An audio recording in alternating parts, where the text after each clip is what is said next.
The hall smelled of incense and iron, as though prayers and blood had mingled in its stones for centuries.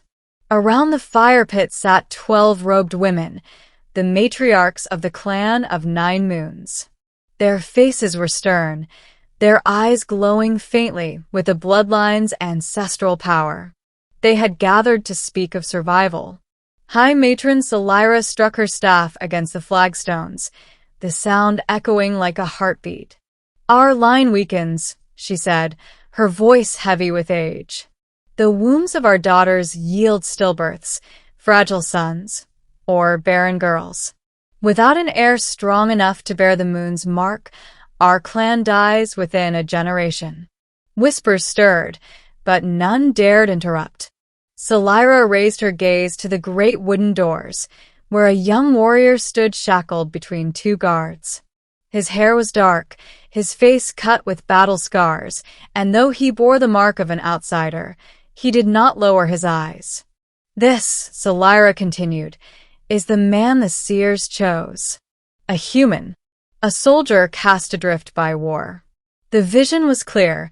We need a man who can plant a seed of an heir deep and steady." She let the words hang, a ritual phrase now weighted with destiny. The warrior laughed once, low and bitter. "So you drag me across worlds for your breeding right? You think I'll just bow and serve?" A younger matron, Kaylee's, stepped forward. She was not as old as Salira, but the silver strands in her hair betrayed the toll of too many failed conceptions. Her voice was sharp. "We do not ask. We command. Our blood has kept the stars turning. You are spared the battlefield because fate marked you for this purpose." The warrior's chains rattled as he strained against them. "And what if I refuse?" Kaylee's lips curled in a cruel smile. "Then we bleed you dry, bottle your seed, and try without your will. It is easier if you cooperate. But make no mistake, your life now belongs to the moons." The hall trembled, not with footsteps, but with something subtler, the stirring of the ancestral spirits that whispered through the stones. The fire leapt higher, shadows twisting into vague shapes of past lords and queens, each watching, waiting. Salira gestured, and the guards released him. He rubbed his wrists, his jaw tight. For a long silence, he stared into the fire, its glow reflected in his eyes. When he finally spoke, his voice was steady. "If I'm to be your stallion, then I'll make my own terms." Gasps rippled. No outsider had ever dared bargain with the clan. Salira leaned forward. "Speak. I'll not be a prisoner. If you want my blood to mix with yours, I demand freedom after the rite. Weapons returned. Passage beyond your borders if I choose. And the child, my child, will not be hidden from me." The younger matrons hissed their disapproval, but Salira raised her hand. Her old eyes studied him, seeing not just a man but the spark of something untamed, something the visions had promised. "Boldness," she murmured. "That is what our daughters need in their veins again." Kaylee's clenched her fists.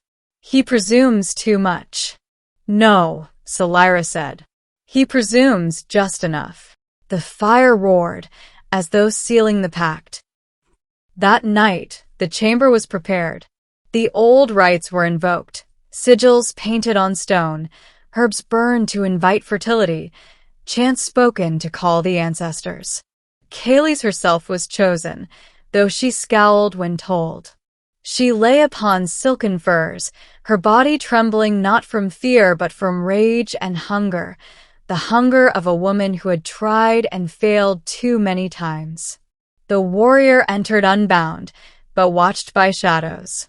He approached slowly, every step deliberate, every glance toward her daring her to reject him. She met his gaze with fire of her own. "Dear duty, human," she spat. He knelt beside her, his voice low. "Not just duty. If you want this to work, you can't think of me as a tool."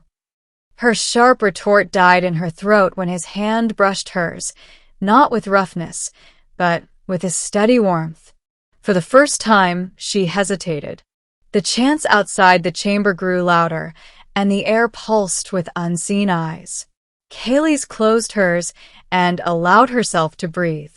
What followed was not the mechanical rite she had expected, nor the cold transaction her bitterness had prepared her for. It was raw, yes, and urgent, but also strangely human. The warrior's strength was not brute force alone. It was persistence, steadiness, and the refusal to treat her as something broken.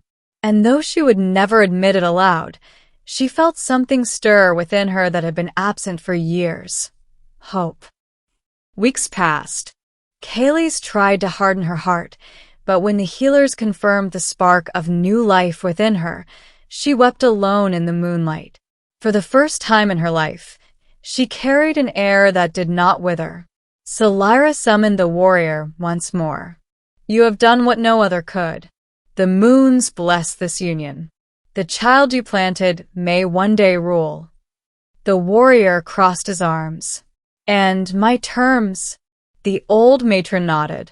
Kept. You may walk free. Yet remember, your blood runs in our future. Wherever you go, you are tied to us now. Kaylee stood in the doorway, her hand on her belly, her expression unreadable. But when their eyes met, she did not scowl. She did not sneer. She only looked at him with a quiet intensity, as though she had begun to understand that his role was not merely to plant a seed, but to change the course of their destiny. And so the legend spread, that when the moons waned and the clan weakened, it was not a sorcerer, nor a king, nor even one of their own who restored them. It was a human, stubborn, steady, and bold, who planted more than an heir. He planted the promise of survival, the promise of tomorrow.